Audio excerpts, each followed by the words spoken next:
Olá, 8 horas da noite, bateu o sino da igreja e nós vamos começar o nosso quadro Conversa Direito. Um quadro que nasceu do meu coração e nasceu da minha paixão pelo direito. O direito, ele tá em todo lugar, né? Ele tá no nosso dia a dia e basta as pessoas entenderem um pouco mais sobre os direitos que elas possuem. E hoje nós vamos conversar com o Estélio. Oi, Estélio, boa noite. Beleza, tudo bem. Tudo bem? Seja Então, muito bem. Agradeço. Ó, mentira, agradeço você aceitar o convite. beleza, Fura? Vamos aí. Estava explicando pro pessoal agora na introdução, né, como que o direito faz parte, né, do nosso dia a dia em todos os momentos. E as pessoas sempre me questionam, inclusive, na maioria, empreendedores, né, donos de comércio, por que que o consumidor tem tanta proteção? Tem gente que acha que o consumidor tem proteção demais. Não, Thaís, é muita proteção. Mas a verdade quando a gente vai estudar, né, a gente, operador do direito, tem uma visão um pouco diferente disso tudo, né? E me despertou muito aquela questão da vulnerabilidade do consumidor. Por que que o consumidor é tão vulnerável se, né, se ele é o elo mais fraco da corrente, se de fato ele possui muitas normas que o protegem, né?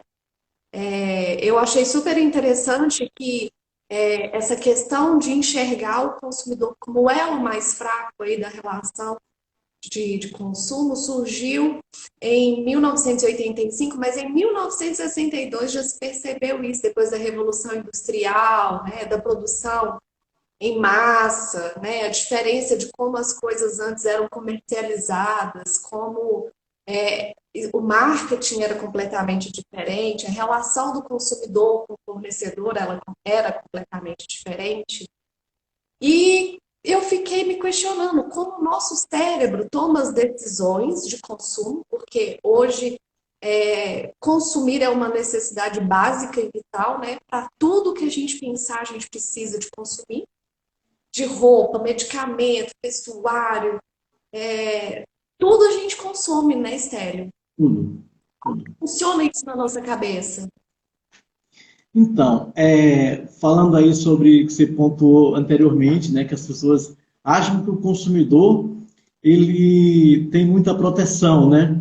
Mas a verdade é que essa relação de consumo ela é uma novela que mais parece aquele método de cadeia alimentar que a cobra, a águia come a cobra o sapo o inseto vegetal, porque ora nós somos consumidores e ora nós somos vendedores o tempo todo, ora a gente é mocinho, ora a gente é vilão. Então, assim, todo o tempo a gente está vendendo alguma coisa. Quando você está no papel de consumidor numa situação, na outra, então todos nós estamos nesse bolo. E é de fato uma cadeia, de fato. Ele funciona como uma cadeia, porque a gente acaba sendo mocinho e vilão ao mesmo tempo. A gente começa a vender mesmo sem saber. Quando a gente nasce, por exemplo, alguém vai achar a gente, poxa, mas que bebê bonito, ou que bebê não é bonito, que bebê feio, ou então fulano tal morreu, parecia que nem estava morto no caixão, estava uma aparência tão boa. Então, o tempo todo a gente está vendendo alguma coisa, de fato. Então, nós que tanto reclamamos na posição de consumidor, nós também estamos sempre vendendo alguma coisa lá no trabalho, quando a gente se compromete para ir para o trabalho e a gente dá um furo por alguma razão, ou de repente faz corpo mole ali, eu não estou vendendo o que eu deveria vender conforme foi a minha negociação anterior. Então, o tempo todo a gente está nesse papel de mocinho e de vilão. A grande verdade é essa, nesse ponto, né? E aí, uma coisa que eu achei interessante, eu trouxe alguns casos para a gente entender na prática como que isso mudou, né? E alguns casos marcantes, eu não sei se vocês, né, se lembram, que em 2011, 2012, uma mulher foi fazer o jantar para a família e usou um molho de tomate, um pomarola, foi até da Unilever. E todo mundo jantou. Quando ela foi arrumar a cozinha e ela abriu a lata, né, para poder despejar o resto do molho em outro recipiente, a surpresa dela, ela achou uma camisinha, um preservativo dentro da lata do Pomarola que eles já haviam consumido e tal. Isso tudo decorrente de uma produção em massa, né, em máquina, e ela entrou com danos morais contra a Unilever. A Unilever, inclusive, disse que se ela estava tão bem para falar para a imprensa sobre o caso, então que não haveria dano moral algum, né? Então, essa questão da segurança, a gente vai vendo em alguns casos concretos como que o consumidor ele é frágil, como que ele tem diariamente os seus direitos lesados, quando a gente vai falar de relação bancária, né? Você não tem a opção de chegar lá no banco e falar assim, olha, eu não quero essa tarifa, essa cláusula aqui do contrato, eu não concordo, não vou assinar. Você já recebe um contrato pronto, você já assina e você é basicamente consumidor hoje com essa mudança do mercado, dessa cadeia, né, que você diz, deixa o consumidor com a liberdade dele bem diminuída, né? É uma guerra o tempo todo, é uma guerra o tempo todo. Mas antes mesmo do entendimento científico dos processos cerebrais, as empresas elas já haviam sacado a dinâmica do comportamento, antes mesmo de ter esse entendimento. São as chamadas armadilhas de consumo. Isso sempre existiu, né? O shampoo, por exemplo, para você ver assim como eu gosto de uma frase que diz assim: se você é honesto, se o homem quer saber se um homem é honesto ou não, dê a ele a oportunidade de não ser. Ou seja, chama ele para a boquinha também lá da política, para ver se ele vem também. Porque quando ele está longe é fácil, né? Porque a verdade é que esse consumidor, quando ele é vendedor, ele tem a mesma postura. Imagina você, que eu falei na chamada que o creme dental, o ardor do creme dental, né, é para o cérebro, é um truque para ver se o cérebro entende que está faltando alguma coisa. E esse ardor, ele sinaliza. Você já alguma vez escovou o dente com aquele creme dental medicinal? Tu tem a sensação de que nunca, que não funcionou, que está faltando. Uma vez eu viajei no hotel, eu estava usando com esse creme, eu precisei comprar uma balinha de hortelã, porque eu precisava sentir aquele ardor para caracterizar que eu estava de fato. A mesma coisa é o shampoo de caspa, por exemplo. Aquele ardor do shampoo de caspa não tem o menor sentido do ponto de vista lá, daquele cuidado efetivo. Ele é só um efeito psicológico para a gente ter aquela sensação de liberdade na cabeça, entendeu? Isso foi o indicador, quer dizer, bem antes do homem entender os processos de fato científicos, ele já tinha sacado, porque essa é a dinâmica do Homo sapiens. Ele vai sacando, ele vai entendendo na base da tentativa e erro, né? E ele vai ajustando, né? Aí... Verdade. E aí tem espuma também, né? A pasta de dente, essa medicinal, ela não costuma dar muita espuma. A questão da espuma também te dá uma sensação de que tá a espuma do shampoo também não precisaria, ela tem esse efeito de cérebro, de fato. Agora imagina que a neurociência ela é uma ciência relativamente nova, de 120 anos, mais ou menos, mas isso já acontecia porque o homem tem a percepção das coisas, né? E sem falar, agora assim, da coisa brusca, por exemplo, tem uma mensagem de uma telefonia, não lembro delas qual é, que diz assim: sua mensagem está sendo enviada para a caixa postal e estará sujeita a cobrança após o sinal. Você já ouviu, né? Então, essa mensagem ela é dita com uma velocidade tão grande, e você não tem tempo nem de entender o que é. Depois que você é cobrado, ela diz: você ligou para 9, 7, 4. Ela começa a... Poxa, não sei como é que o PROCON, que aí entra o jurídico, né? É um absurdo a gente admitir isso, porque está na cara que ele acelerou para... O senhor idoso não consegue entender, né? Aí vem, depois que a gente começa, que a gente opta lá pela cobrança, ele vai... Ficou para nós, vai lento, assim, um absurdo, é assim, subestimar a inteligência da gente, sabe? E são muitos os casos. O medicamento, para você ter uma ideia, uma vez eu tinha um enfermeirozinho na boca que era estresse, a herpes, uma coisa do tipo, né? E eu comprei uma pastazinha que eu ia usar praticamente 3, 4 dias, era muito eficiente. Só que ela era grandinha o tubo. É claro que aquilo vai sobrar. E o remédio, depois que ele é aberto, ele tem 25% de permanência ainda a partir da data de fabricação para a data de uso, quando ele foi aberto, né? Então é claro que aquele medicamento vai ser jogado fora, mas a indústria não está preocupada com isso. Ela está preocupada que ela me vendeu o máximo possível. Não, eu vou botar só um pouquinho, porque só isso aqui. Não é assim que funciona. Então, assim, no fundo, todo mundo é vilão, uma coisa é muito, na verdade, assim, desumano como tudo acontece, né? E para você ter uma ideia, isso acontece assim de forma tão abrangente, mas tão abrangente. Eu lembro que minha mãe, eu toquei para você falar a respeito disso também. Eu lembro que a minha mãe, ela passou no comércio informal e ela comprou uns óculos lá para o meu sobrinho, óculos escuro que ela achou bem parecido e tal. E a pessoa que vendeu para ela no comércio informal, né? Ele colocou a etiqueta no lugar onde estava quebradinho os óculos, né? Quer dizer, poxa, o que que ele fez? Ele não fez uma venda, ele não construiu uma relação, porque ela não volta mais lá com ele. Se voltar é para reclamar. Então a gente vive aí nessa paçoca, sabe, de ações antiéticas. É um cenário realmente, como eu diria assim, como todos os cenários, assim, ele é deficitário demais, como todos os outros cenários, né? Porque ser humano é um troço muito complicado, a gente sabe disso, né? E aí eu costumo falar que CNPJ é feito de pessoas. Das pequenas às grandes empresas, né?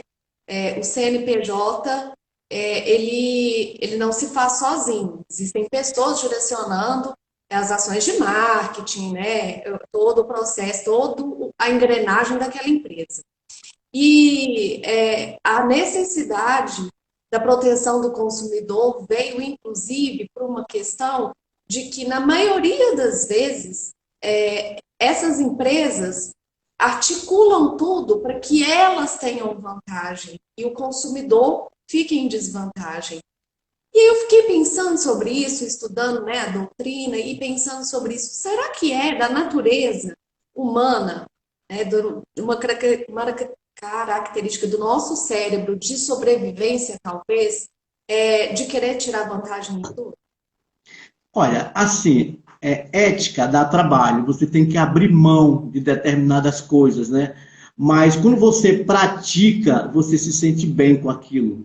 Eu acho que a gente tem que praticar algumas coisas, elas dão trabalho de fato. Eu cheguei no posto outro dia, uma vez dessa aí, eu tinha 100 reais e o rapaz viu lá, eu botei 50 de combustível.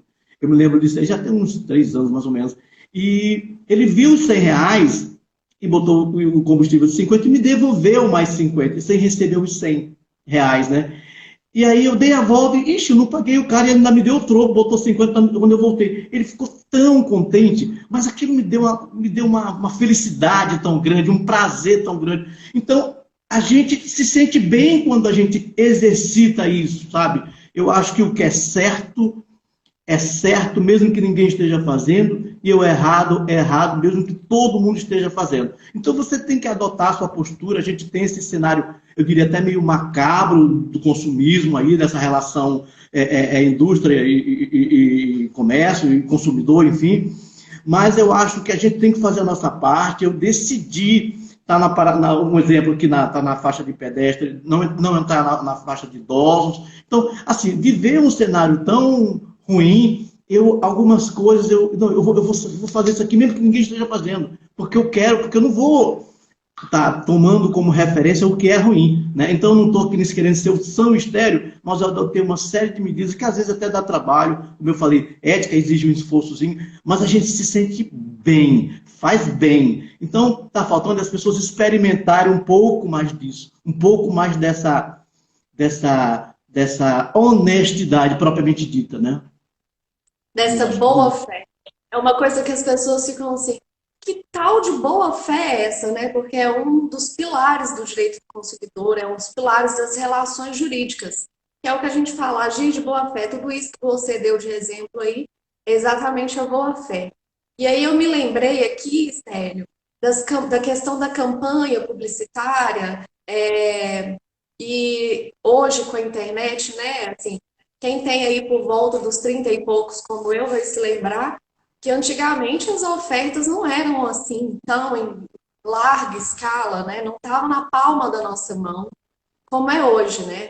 E aí a gente consegue ver muito claramente como que o marketing tem sido cada vez mais sofisticado para poder pescar o consumidor, né, o cliente, para conquistar a primeira venda do cliente, porque o que eu percebo é que o pós-venda às vezes deixa muito a desejar, né? A fidelidade, fidelização do cliente muitas vezes fica a desejar. E aí eu estava me lembrando das campanhas de marketing de quando eu era criança, de como que as coisas vão mudando mesmo para defender o consumidor. E eu queria que você contasse um pouquinho disso pra gente. Você lembra daquela propaganda assim, compre batom, era para criança, criança não tem Lembro. Lembro, esse método, inclusive, ele nem funciona mais hoje, né, que é o da repetição. Hoje, a pegada é trabalhar a emoção. Por exemplo, você sai de um restaurante, não cabe mais a pergunta se você gostou da comida, porque isso é dever de casa. O consumidor ele quer ser surpreendido, ele quer ganhar ali um mimo, ele quer ganhar ali uma sobremesa, porque isso é dever de casa. Então, as pessoas já sacaram que a concorrência não é mais local, ela é global, né? Então, tem um cenário que mudou completamente, as pessoas já sacaram isso muito, né? E uma coisa curiosa que você falou aí sobre a malandragem do marketing, antes mesmo, porque o homem foi aprendendo com o empirismo e tudo mais, na base da tentativa e erro, mas, por exemplo, antes desse marketing sofisticado que você falou, o jornalismo, por exemplo, ele se apodera do que é chamado de neurônio espelho. E o que é o neurônio espelho? Um bebê, quando ele chora, o outro bebê chora também. Essa relação da empatia, o neurônio espelho ele traz empatia. O jornalismo, ele apresenta para a gente, observa, 80% de notícia ruim. Eu não assisto mais jornal há um bom tempo. Eu vejo esporadicamente, porque eu decidi não estar mais sabendo das notícias, eu quero buscar conhecimento. Para mim não vai importar, entre aspas, se uma bomba estourou no Oriente Médio. É claro que eu lamento isso, mas eu não sou super-homem, eu não vou poder resolver isso, sabe? Então eu aproveito o meu tempo e vou buscar conhecimento. E o que o jornal faz? Ele te entrega 80% de um conteúdo pesado, de um conteúdo que envolve... Porque tu fica com a relação da empatia, né? Poxa, fulano tal, a bomba estourou, ali explodiu, matou tantas pessoas. Entra no negócio da empatia. E ele te ganha em cima disso, porque ele sabe que tu fica compadecido por isso, teu neurônio espelho. Então o jornal também, seja ele qual for, ele te entrega 80% de notícia ruim, porque ele sabe que tu te importa, tu te coloca no lugar do outro. Então ele trabalha com os neurônios espelho também. Ele sabe que a dosagem tem que ser 80-20. É uma coisa meio que cruel, porque tu vai para a cama com um monte de informação que tu poderia não ir. E isso é muito mais profundo, se eu fosse falar disso aqui, que o papo é outro, tem um impacto negativo demais no sono. Tem um impacto super negativo que eu gostaria de falar se fosse outro momento, né? Que a gente pode até fazer, quem sabe. Mas assim, nós saímos da época, quando nós saímos da era da axiologia, vamos dizer assim, tem um médico neurocientista chamado Paul MacLean. Em 1970, ele teve uma sacada, mas não foi uma sacada, uma pesquisa muito grande, e ele descobriu que o nosso cérebro tinha aquelas 3 camadas, que é chamado de cérebro trino. Depois que ele identificou essas 3 camadas, o Marx se apoderou disso de uma forma assim, muito, muito gigante até, porque, embora muita gente não conhece, tem até o fator empirismo, mas tanto o livro de Neuromarx, tanto tudo, o que é isso aí? Para a gente dar esse alô muito rápido aqui. Nosso cérebro tem 3 unidades. A primeira unidade, que é chamada de cérebro reptiliano, né, só os répteis possuem esse cérebro. Na verdade, assim, eles possuem até esse cérebro, né? Por exemplo, você não vê uma osga na parede com os filhotes. Ela não tem sentimento. Ela só sobrevive. E esse cérebro que é o cérebro reptiliano, ele é responsável pelo funcionamento do corpo. Por exemplo, se o nosso coração está batendo, existe uma gestão nisso. E é ele que está fazendo isso. Ele que está fazendo a gente respirar, porque a gente não tem essa atitude de forma... A gente não tem essa iniciativa opcionalmente. A gente respira e tem um funcionamento automático, né? É esse cérebro, só que ele não tem sentimento. Essa é a primeira camada, né? E um jacaré, por exemplo, se você criar um jacaré em casa, Se ele sentir fome, ele vai lá e você botar a mão e arriscar ele comer na sua mão. Perigoso, né? Então, mais acima um pouco, nós desenvolvemos o sistema límbico. Alguns animais desenvolveram esse sistema límbico. Por exemplo, o cão, os mamíferos, o cachorro. Por quê?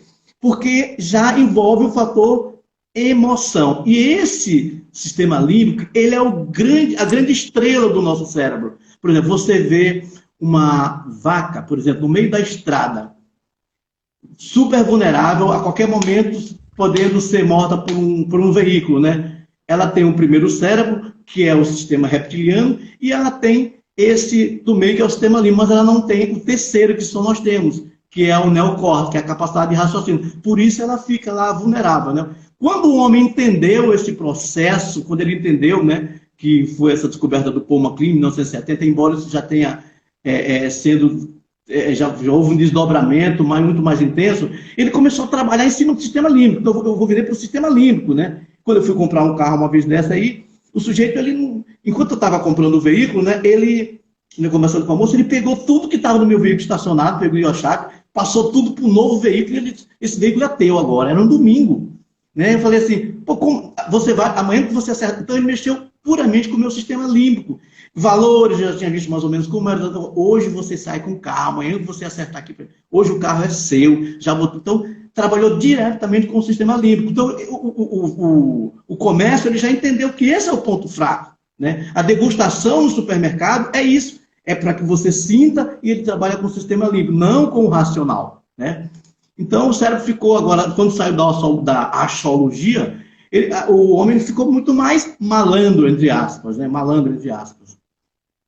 Ô, Stélio, mais uma vez eu li sobre isso, porque eu sou muito curiosa, e eu li que toda decisão de consumo nossa, ela é tomada pelo cérebro reptiliano, que é o nosso natural, né? O natural nosso é ficar na zona de conforto para economizar energia. Né? Então, que o nosso cérebro não é racional, mas que sim, as decisões são tomadas pelo cérebro límbico, que você falou do emocional, e a pessoa que estava dando o curso, inclusive, disse assim, o córtex não compra nada, ele só te justifica por que você está comprando. Exatamente. Você compra com o sistema límbico, que na verdade não é o reptiliano. O reptiliano, ele é o cérebro da sobrevivência apenas. Ele não, o reptiliano, ele, por exemplo, aqueles impulsos em que a gente dispara uma arma, por exemplo, para se proteger, de repente você está no avião e vai cair o avião, você põe a máscara primeiro você segundo seu filho. Né? Esse é o cérebro. Se o telhado agora fizer uma zoada como se ele fosse cair, né, numa ação de queda, aí eu automaticamente levo a mão para cima. Esse é o nosso cérebro reptiliano. Ele só entra na função da sobrevivência. Ele não está na decisão de compra. Ele está nos impulsos. Por exemplo, seu chefe dá um esporro em você, aí você pilha geral e solta. Nessa hora é ele que está agindo nessa hora. Né? Ele é muito imediatista e a função dele, de fato, é nos proteger, é a sobrevivência. O límbico, sim, o límbico, que é onde que é onde está as emoções, que é onde está a paixão, que é onde as drogas psicoativas, elas ativam, elas são acionadas, né? Lá que é o que fica dependente de fato, né? A geladeira, né? A gente tem o mesmo problema que tem, teoricamente, assim, vamos dizer assim, guardadas as proporções, um dependente químico, né? A gente tem problema, que é todo tempo abrir a geladeira e tudo mais. E o dependente químico ele também tem esse problema, e é o sistema límbico que está gerenciando isso. Só que o neocórtex ele não tem força para isso. Por isso a gente tem uma dificuldade muito grande em fazer dieta e tantas outras coisas. A gente acaba, muitas vezes, se acovardando dentro do relacionamento, fazendo coisas que jamais a gente faria, mesmo diante de uma repulsa do parceiro, porque esse cérebro ele é muito forte. Ele é muito forte. E ele acaba sendo o grande instrumento de decisão, porque poucas vezes a gente consegue ser racional. Por isso que a gente toma refrigerante, come cachorro-quente, tudo isso que a gente faz, que sabe que faz mal. É que esse cérebro ele é muito imperativo, né?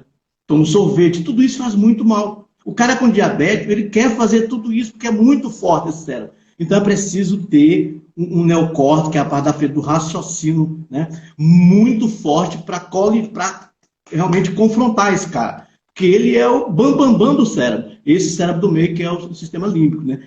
E o comércio já entendeu que é com ele que se fala, entendeu? Então ele manda entrar no carro para sentir o cheirinho, então tem todo um esquema em torno disso, né? Para você ter uma ideia, o consumidor, ele também, porque ele também é vaidoso demais, né? A gente não pode ver o consumidor como vítima, porque essa compra é o sistema límbico em atuação. Você no supermercado, fazendo aquela compra, de repente assoviando, ouvir a música, né, colocando tudo no carrinho, porque você sabe que aquilo é gostoso, é o seu sistema límbico que está em atuação total, totalmente, né? E a gente chegou a vaidade, ela chega, o novo consumidor, aquele cara da favela, né, aquele cara que hoje ele tem, felizmente ele tem um ar-condicionado, felizmente ele tem um carro, uma moto, né? A gente ficou meio vaidoso porque a gente não quer mais nada que tenha durabilidade. Ninguém mais quer nada que tenha durabilidade. A gente quer colecionar. Agora você tem um iPhone, surgiu o maior, e você, mas o telefone tá bonzinho, mas eu não quero mais. Então o consumidor, ele entrou nessa vibe da vaidade, né? Por exemplo, o outro exemplo também muito. Mas sabe, essa vibe da vaidade, de uma certa forma, a gente percebe que ela é estimulada. Eu fico pensando até que ponto o consumidor não fica alienado a essas, ou vulnerável de fato, a essas campanhas, porque a gente não consegue se bloquear, se blindar, né, desse jogo de marketing de tudo, porque quando você vê a propaganda do iPhone ou do Galaxy S20 que lançou agora, eles não estão te vendendo o aparelho mais, né? Eles estão te vendendo justamente o que o límbico quer, né? Estão te vendendo uma qualidade de foto melhor, eles estão te vendendo status, né? Uma questão de, nossa, eu tenho um iPhone, né? Eu tenho um celular da última geração.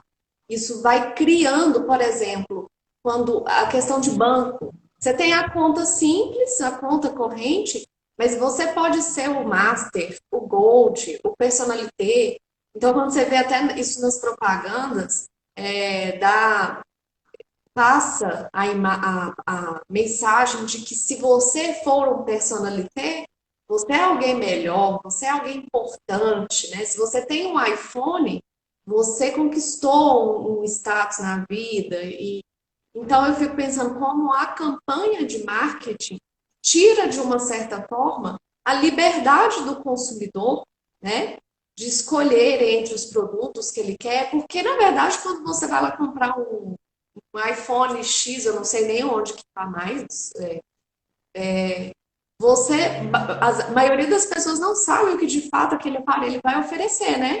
Mas ele quer o produto, né? Ele quer o status do produto, na maioria das vezes. Você tem, por exemplo, um veículo que está inteirão, mas saiu um modelo novo, você quer deixar o seu. Mas não é... Eu não gosto de colocar o consumidor nesse papel de vítima, não, porque, na verdade, o ser humano, ele, independentemente do mercado, ele numa ilha deserta, a natureza dele é a autoafirmação, é a autoaprovação. Ele é movido por isso, porque tem três elementos, três pilares que norteiam a nossa vida. É ser reconhecido, ser valorizado e se sentir importante. Isso move o mundo. Por exemplo, se você tem um negócio que você não imaginava que um dia você fosse ter, uma loja que vende bicicletas e tudo para... Um exemplo aqui, né? E aquilo lhe trouxer um rendimento bacana, você vai começar a despertar um carinho por aquilo, porque aquilo está sendo a sua plataforma de poder se vestir bem, uma plataforma de poder ir num restaurante bacana. Então você começa a despertar o tesão por aquilo. Tá? A natureza do ser humano é buscar aquilo que lhe evidencia. Por exemplo, só para você ter uma ideia, se você... eu costumo citar essa analogia nas minhas palestras, assim, o próprio suicídio. O suicídio, ele é uma ação do eu também, porque o nosso eu sobrepõe-se a tudo. Se eu estou com o suicídio, ele não é uma pessoa querendo acabar com a vida, porque ninguém quer isso, ele quer acabar com uma dor, Porque o seu eu está sofrendo, e aí ele entendeu, ele entrou numa vibe errada de informação, e outros fatores também, de ordem de neurotransmissores e tudo mais, neurológicos, e tira a vida dele para acabar com a dor.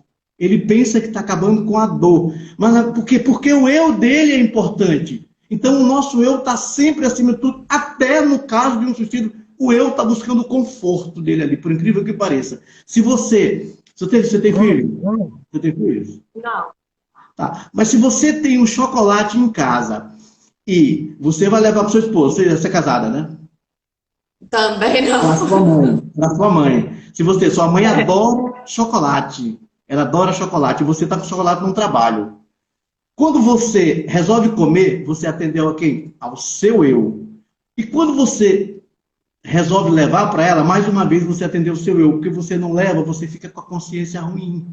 Puxa, por que eu não levei? Então o nosso eu está sobrepondo, se sobrepondo. Então, não é o mercado que está sempre incentivando o consumidor. Ele faz essa parte, faz esse viés. Ele mostra, incentiva também, ele tem essa parcela. Mas a nossa natureza é essa. Eu encontrei um amigo meu ali que ele falou: Stélio, meu filho está fazendo, está na faculdade já, está fazendo tal curso. Aí eu me segurei de dizer que o meu estava fazendo um curso mais legal que o dele até. Porque ia ficar deselegante, mas a vontade é de dizer. Porque a gente quer isso, então a gente tem que estar se tolindo o tempo todo. Então nós somos vaidosos. Para você ter uma ideia, teve um caso num livro que eu gravei esse livro para mostrar para alguém, que é o do Charles Darwin, ele é um jornalista, Charles Darwin, o nome dele. É o Poder do Hábito. É um best-seller ele, né?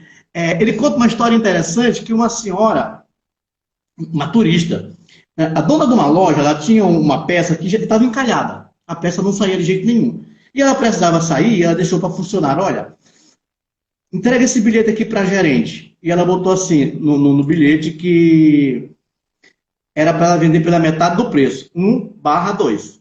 Metade do preço. Ela não entendeu e ela duplicou o preço. Botou lá o dobro. Aí passou essa turista, olhou essa peça. Quando ela viu a peça cara, ela associou com algo sofisticado. Porque o cara é o indicador de que é bom, de que é bacana, é o da hora. E ela arrematou a peça. E ela vendeu. Quando ela chegou, ela tinha vendido a peça pelo dobro do preço. Porque estava caro. Né? Porque estava caro. Ela disse, se está caro é porque é bom. Né? Então, as pessoas associam muito, muita gente associa muito a compra ao valor, não ao preço. A Tramontina é um exemplo disso. Quando a gente compra a Tramontina, a gente está comprando valor, não é preço. Eu sei que eu vou pagar um pouco mais caro, né? E o livro, só para citar um exemplo, o livro conta a história de dois sujeitos que estavam vendiam terno, né, nos Estados Unidos, e chegou uma pessoa, eles tinham combinado lá uma história, né? E chegou uma pessoa, qual é o valor do terno? Aí ele falou para o irmão dele lá no fundo, Fulano, qual é o valor do terno aqui? Ele falou, $400. Aí ele repetiu aqui, propositalmente, $200. Aí o cara entendeu, o cara disse que é 400, é 200, ele aproveitou e reamassou. Era 200 o tempo todo. Era 200, né?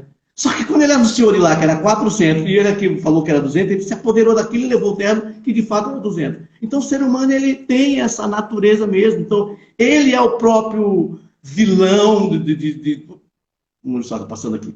Então, é a natureza. Então não é só o comércio. Não é, eu comecei a estudar um pouco de neurociência para entender um pouco mais da tomada de decisão do consumidor, para fazer um trabalho mais competente, né? Eu abri assim e vi um vale muito, muito louco, né? Assim, do sistema nervoso. Eu digo, rapaz, isso aqui está parecendo aquele lugar, aquela terra onde tem os mestres dos magos que a gente não encontra o caminho de volta.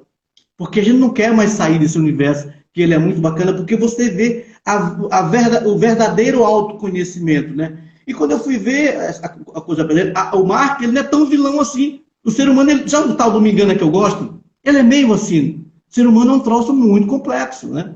Muito complexo. É. Tem algumas pessoas falando aqui, Estéreo, e eu também quero, antes do nosso tempo encerrar, falar sobre algumas questões. Primeiro, uma pessoa comentou, o Marcos comentou, que a disposição no mercado, né, da mercadoria, tem toda uma estratégia também de atrair o nosso cérebro para o consumo, né? Para você ir lá no supermercado, às vezes você vai no supermercado comprar um pão. Você sai de lá com pão, você sai de lá com produto de limpeza que você nem precisava de levar, você sai de lá com um monte de coisa. Tem um economista, inclusive, de um educador financeiro que eu sigo e que ele disse que não vá ao supermercado com fome. E é a mais pura verdade, né? Não Porque vai ao quando a gente supermercado, vai não?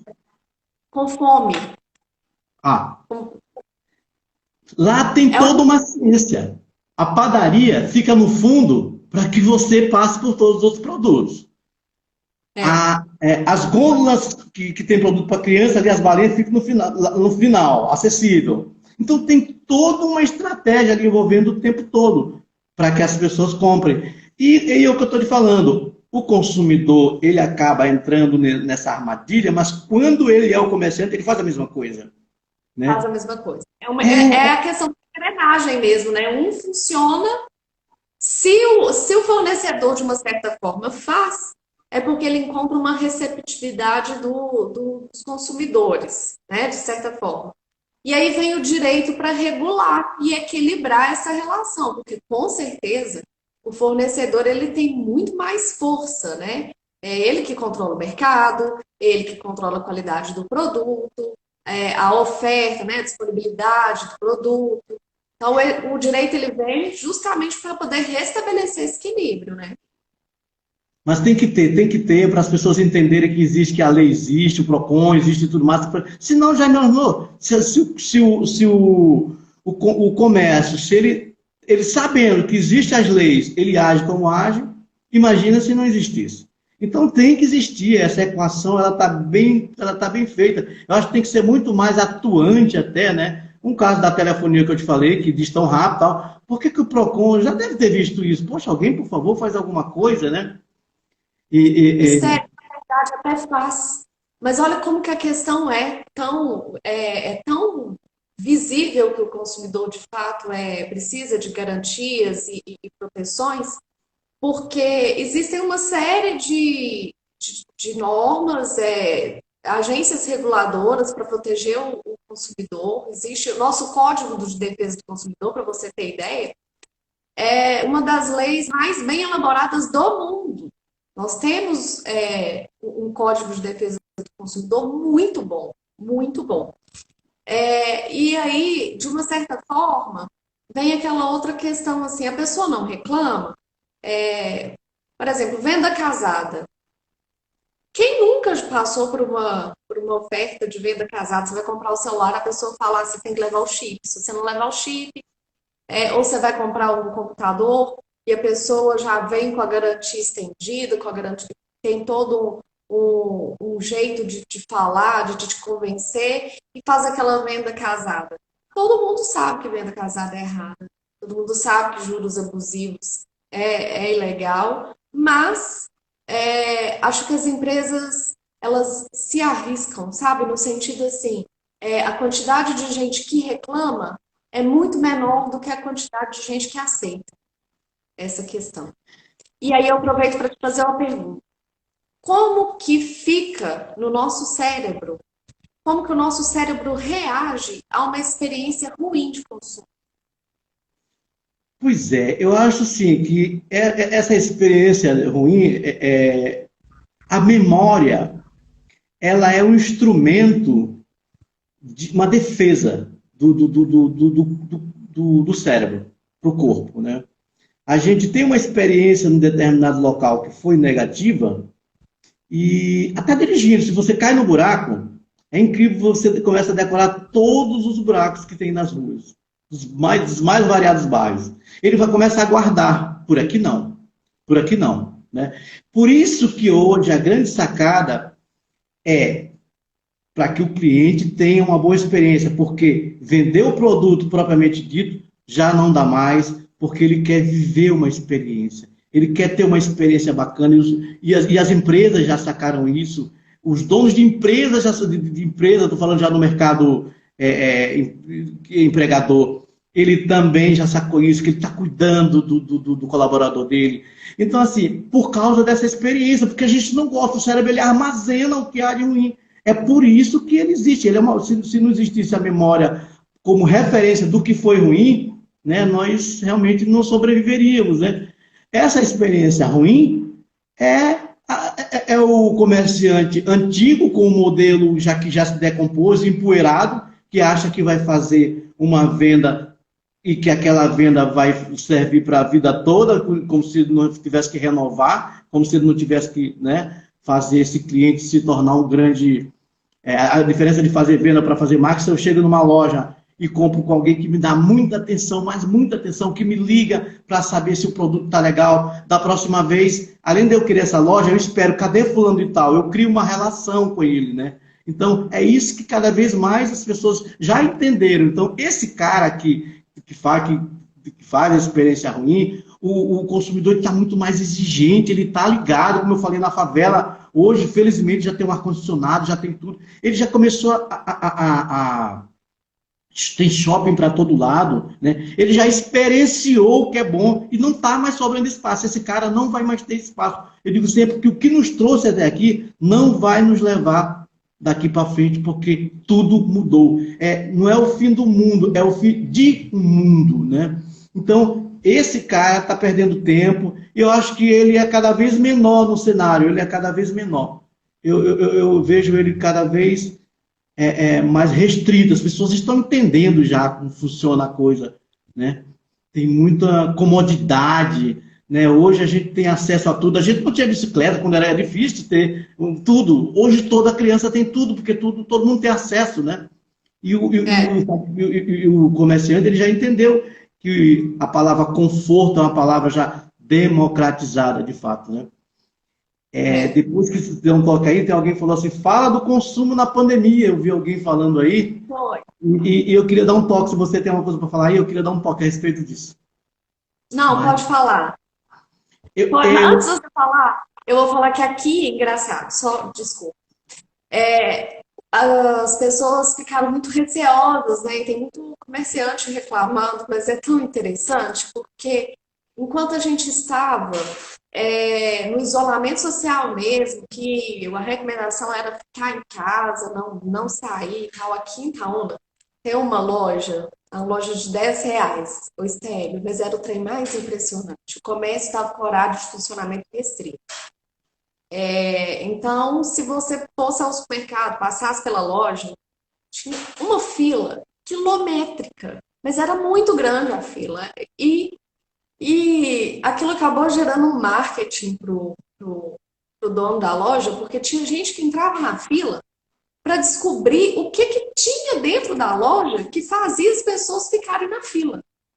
E eu comecei a perceber em relação a esse comentário que a Iraídes fez, pelo menos aqui em Itaúna, que as pessoas têm saído para comprar e têm comprado muito pela internet também, né? Isso já saiu pesquisas que as pessoas estão comprando bastante pela internet. Por isso que eu falo que o consumidor ele está mais cômodo, mais vaidoso, porque agora a concorrência não é mais local, ela é global, a gente pode comprar pela internet. Então, nós temos um cenário totalmente novo, mas muito surpreendente. Muito surpreendente. O Casuda foi feliz quando ele diz assim, vivemos num museu de novidades. O tempo não para, né? Porque o que é novidade hoje, amanhã virou museu. Já não é mais isso? Então, é novo, mas é um museu de novidades que a gente vive hoje por causa dessas mudanças o tempo todo, né? E tem o truque também, que é chamado de forma e conteúdo. Esse é um truque muito característico do marketing, né? Por exemplo, o Big Brother, ele dá 1,5 milhão. É um dinheiro pequeno para 3 meses, para tanta emoção, para choro, para abraço, para todo esse movimento. A loteria dá 100 milhões e ninguém liga. Porque a loteria não tem emoção, não tem namoro, não tem choro. Então é o seguinte, o emissor, ele já sacou que a forma é maior que o conteúdo. A forma, ela é maior que o conteúdo. Por exemplo, se eu saio de casa, pego um pedaço de pão, parto com a mão e deixo em cima da mesa, mesmo que seja coberto, logicamente, aquele pão, aquilo vai dar uma sensação de resto de pão. Se eu simplesmente serro esse pão, eu tenho um pedaço de pão gostoso ali, apetitoso.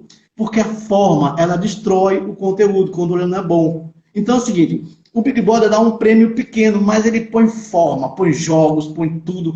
A forma é essa emoção. É a embalagem de um produto, por exemplo, de um biscoito. A forma é muito legal, eu vou comprar. O biscoito é gostoso também, mas a forma é muito forte. A C&A, por exemplo, a C&A ela tem um produto de baixa qualidade, a roupa da C&A. É muito bacana. A minha esposa, de vez em quando a gente compra lá, principalmente para criança, nosso filho quando era pequeno, a roupinha e tal.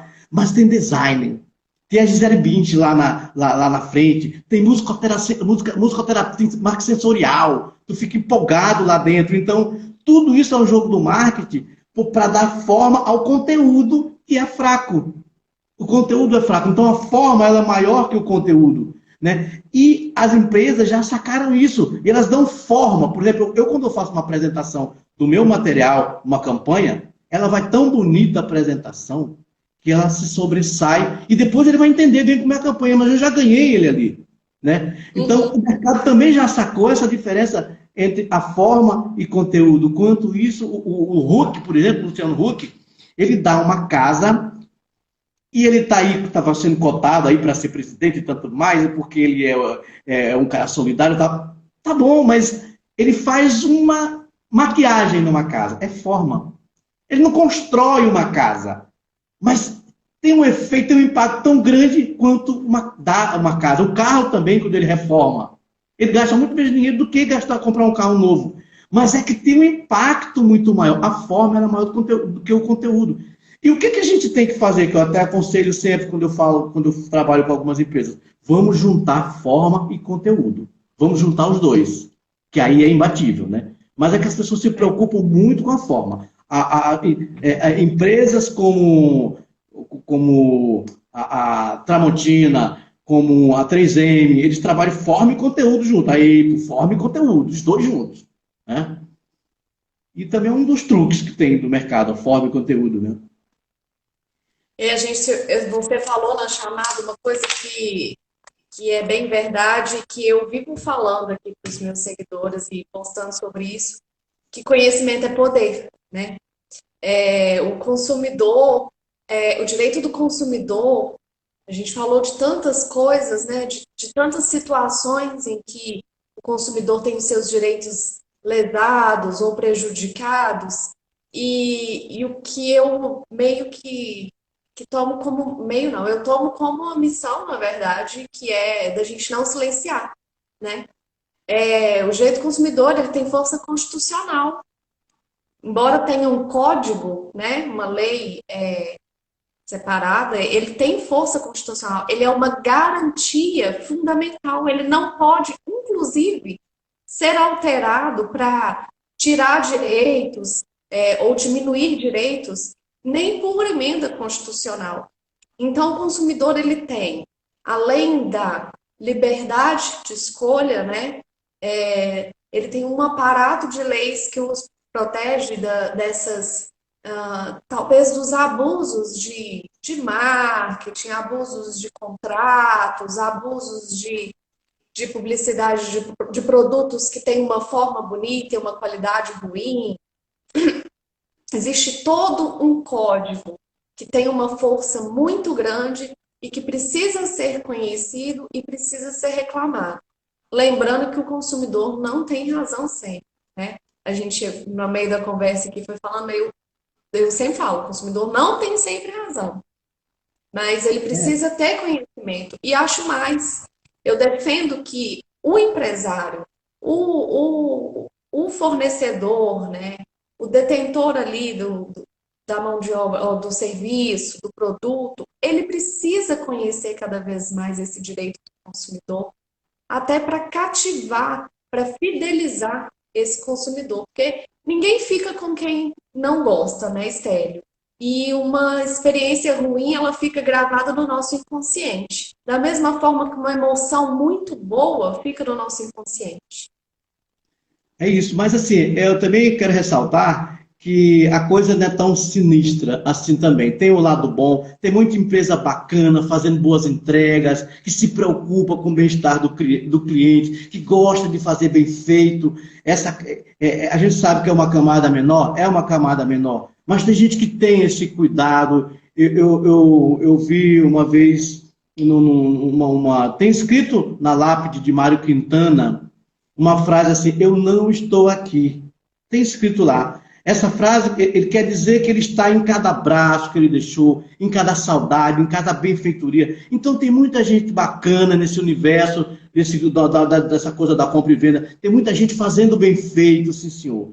A coisa, ela não é tão sinistra assim. Infelizmente a gente sabe que é a maioria, mas a gente não pode também generalizar, porque tem gente que tem muito cuidado em fazer uma boa entrega, que gosta do que faz, e quando vê a pessoa sorrir, na culinária a gente vê isso, uma pessoa, a comida tá boa, e é isso que ele quer, sabe? Então tem muita... infelizmente a gente sabe que a maioria não se encaixa nesse perfil, mas a coisa também não é tão feia assim, quanto a gente tem falado, né? Tem esse lado também bacana. Tem mesmo. Outro dia minha mãe comprou um jogo de panela e eu achei muito interessante mesmo, porque veio um bilhetinho simples.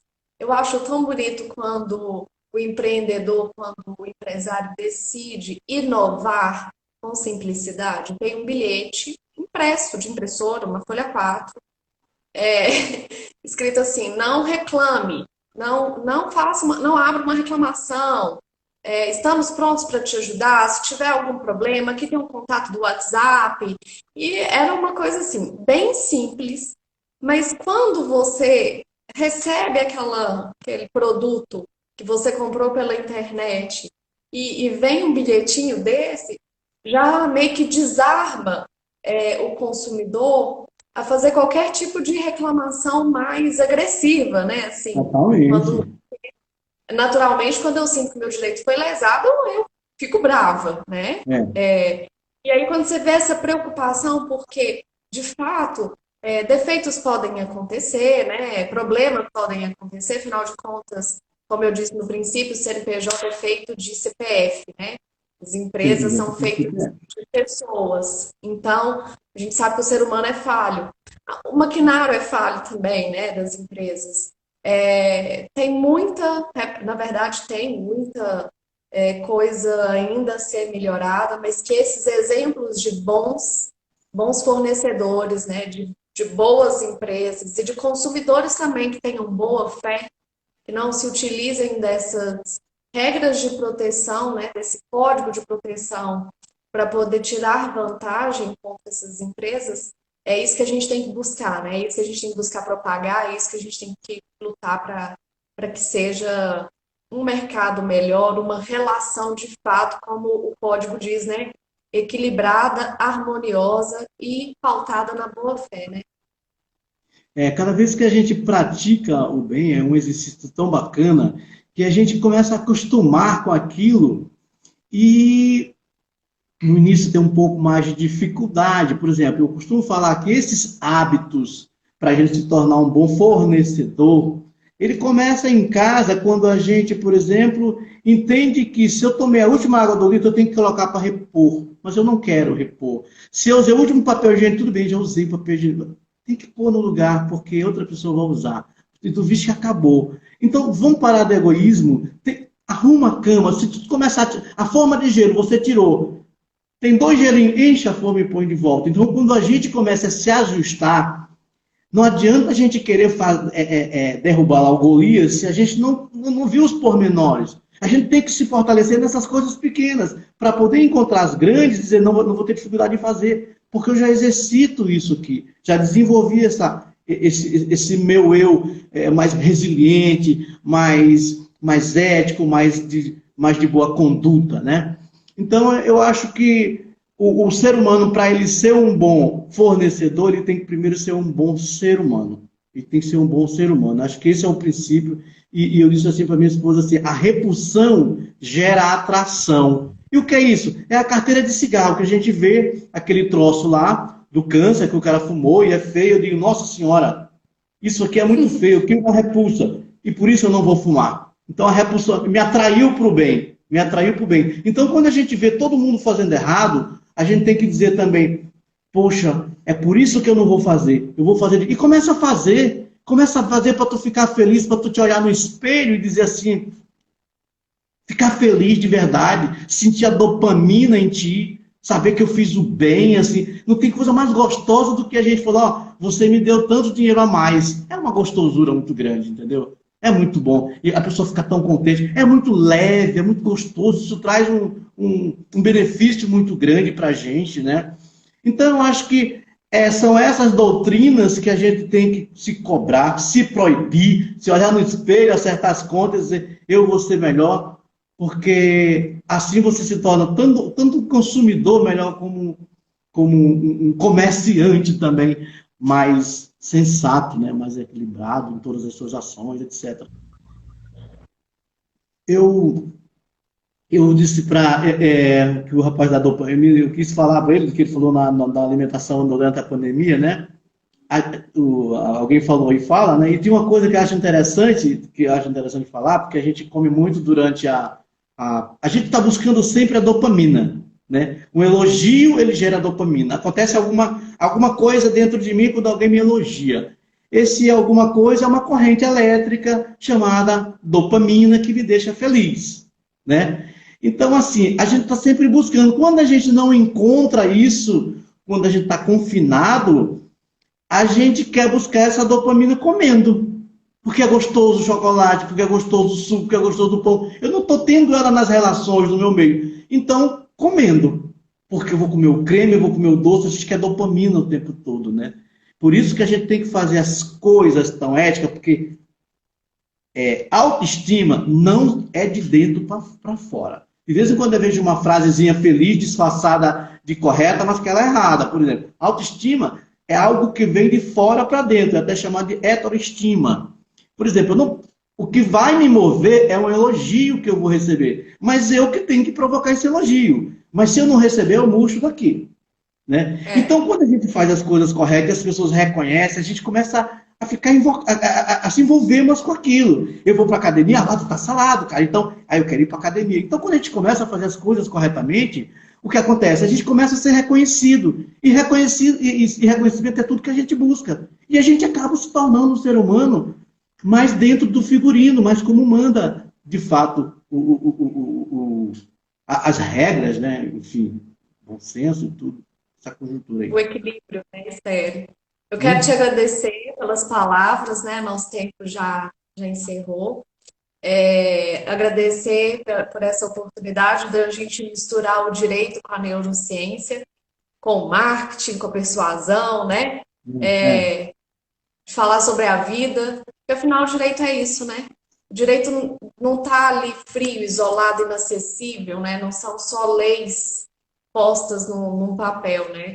O direito ele acontece na minha vida, na sua, a todo instante, né? No momento que você vai ali comprar um pão, você celebrou um contrato de compra e venda, que é uma relação com, né? Então, o tempo todo a gente está aqui, por exemplo, a gente celebrou talvez um contrato de parceria, um contrato de doação, né? De doação de conhecimento, de tempo. E eu quero muito te agradecer e convidar as pessoas para seguirem o perfil do Estélio, que é o Neurocriatividade, que tem sempre conteúdo bacana, né, Estélio? E informar que essa live de hoje, esse conteúdo do Conversa Direito, ele vai para o meu site. Eu vou deixar no site o endereço do site. Assim que eu colocar a live lá, a gente só tem 27 segundos, o Instagram está me informando aqui. Quero agradecer a todos, a presença de todos. Muito obrigada mesmo, Estéreo. Eu anotei um monte de coisa aí que a gente acabou conversando, estudando, não saiu, mas numa outra oportunidade a gente fala. Tá Com bom? certeza. Muito Tá. obrigada. Um abraço. Boa noite. Valeu. Tchau, tchau. Valeu.